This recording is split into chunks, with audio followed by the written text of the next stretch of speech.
Hola, buenas tardes. Bueno, este es un video explicativo sobre el tema de la clase 8 de áreas bajo la curva.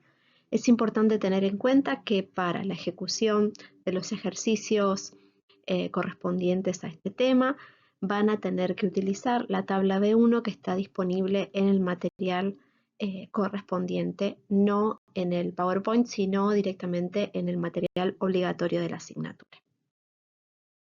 Como veníamos hablando hasta este momento, en estadística inferencial vamos a trabajar con muestras de poblaciones y en estos casos las distribuciones tienden a asemejarse a un tipo de polígono de frecuencias con una forma de campana que es llamada curva normal o campana de Gauss. En general, eh, y es lo que nos dice la literatura, la media, la mediana y la moda coinciden. Esta curva normal es un modelo y en general el 64,26% de los casos de la distribución se agrupan entre el primer desvío negativo y el primer desvío positivo, y los casos restantes se dispersan cada vez más en la forma que se observa en la figura, ¿verdad? Es decir, se va realizando cada vez más estrecha a lo largo de cada uno de los extremos. En este punto, ustedes van a ver que muchas de las variables que nosotros tomamos en la psicología y en la psicopedagogía se distribuyen siguiendo este modelo de curva normal. Se asemejan, ¿no?, a lo que se denomina una distribución normal.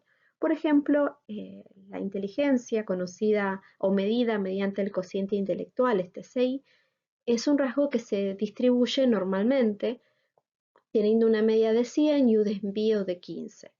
Y se distribuye de manera tal que muchas personas tenemos un nivel medio de inteligencia, un cociente intelectual entre 85 y 115, y existe mucha menor cantidad de personas que tienen un cociente intelectual de 70 o menos, como por ejemplo de 130 más, ¿no? La altura, el peso, por ejemplo, también son variables que tienden a distribuirse normalmente en la población. Hay algunos otros datos, obviamente, que por ahí no se van a distribuir normalmente, pero muchos fenómenos del comportamiento humano se manifiestan de esta manera, ¿no? Donde la mayoría de las puntuaciones se encuentran en el centro de la distribución y en tanto que en los extremos vamos a ver solo algunas de las puntuaciones.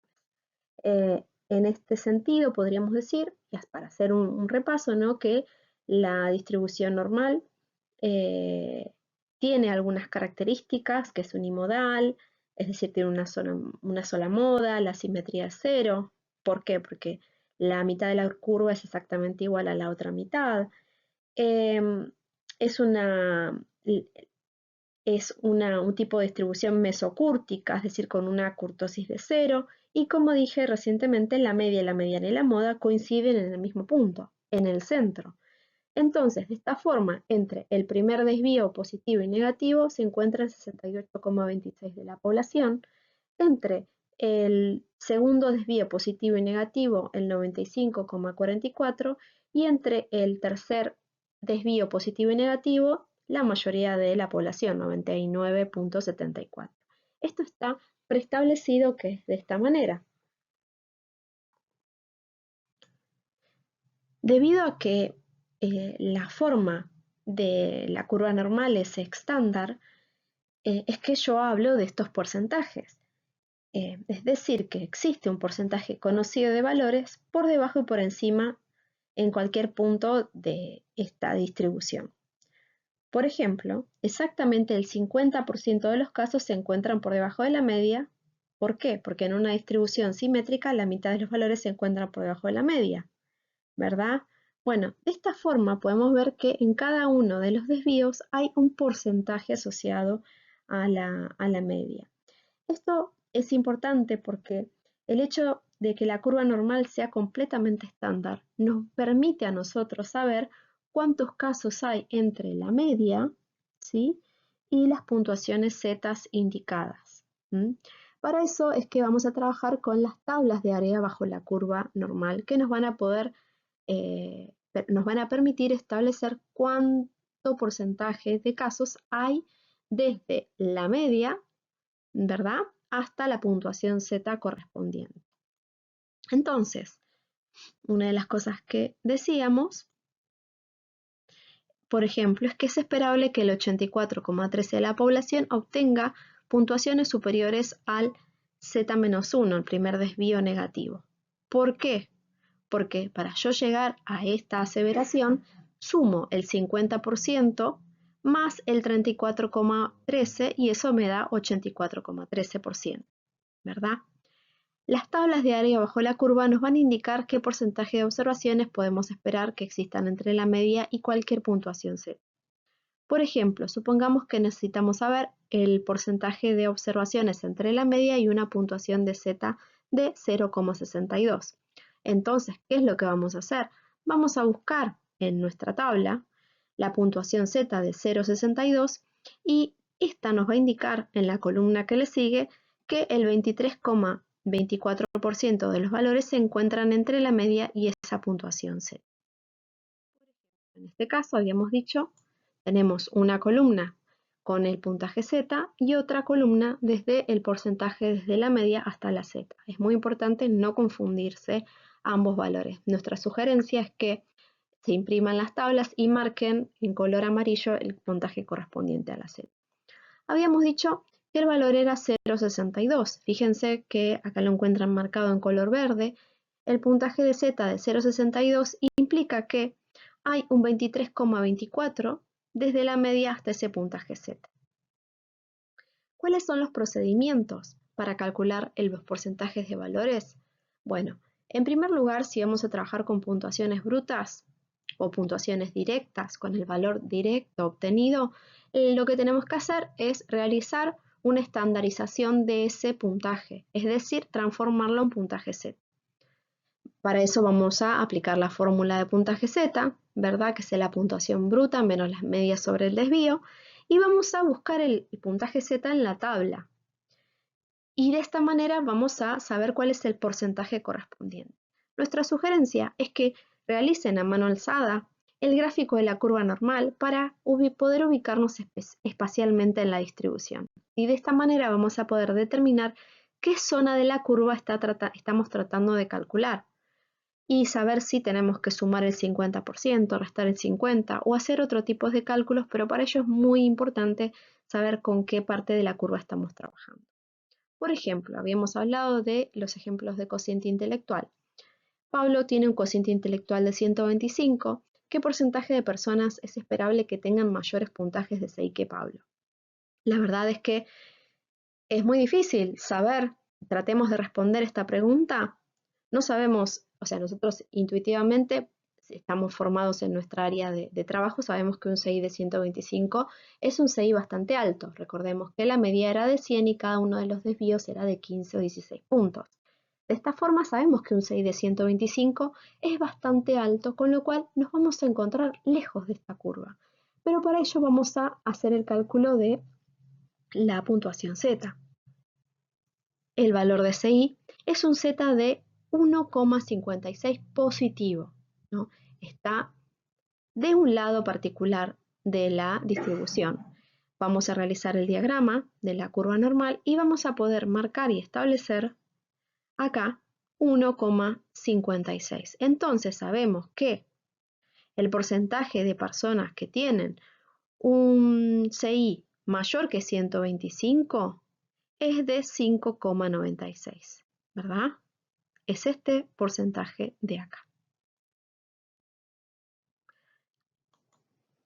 Vamos a la tabla y sabemos también, por contraste, que hay un 44,06% de personas que están entre la media y ese valor, ¿verdad?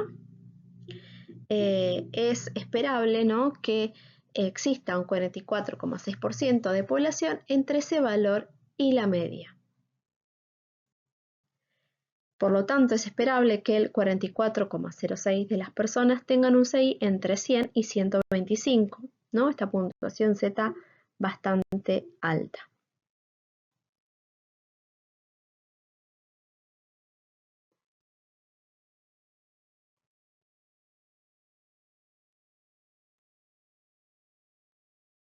Si sabemos que existe un 50% de población por encima de la media y que existe un 44,6% de la población entre la media y el Z de 1,56, entonces, ¿cómo hacemos ese cálculo? ¿Cómo llegamos a esa información? Bueno, restando 50 menos 44,06, eso nos da 5,94, ¿verdad?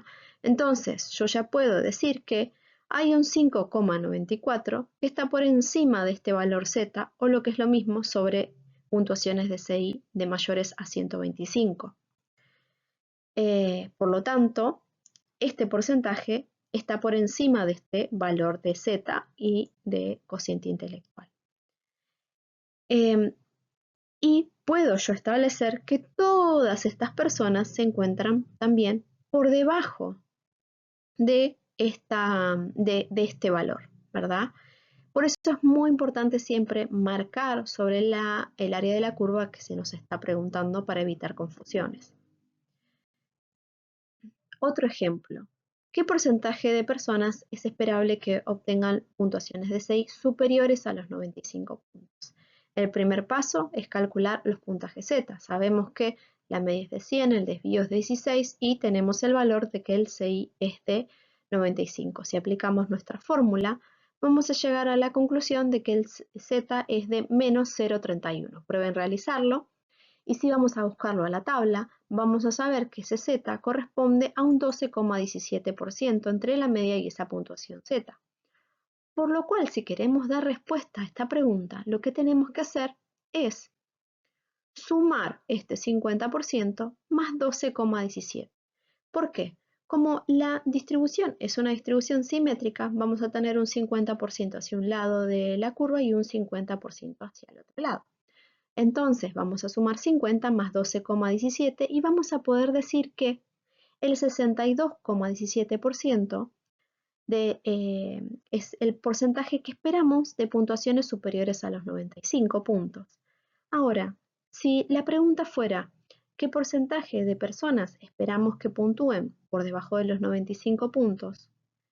Vamos a buscar, o nuevamente nuestro Z nos va a dar lo mismo, 12,17, pero la lógica va a ser diferente. En este caso lo que vamos a hacer es a este 50% restarle 12,17, lo que nos va a dar como respuesta que el porcentaje de personas que es esperable que obtengan puntajes de 6 inferiores a los 95 puntos es de 37,83.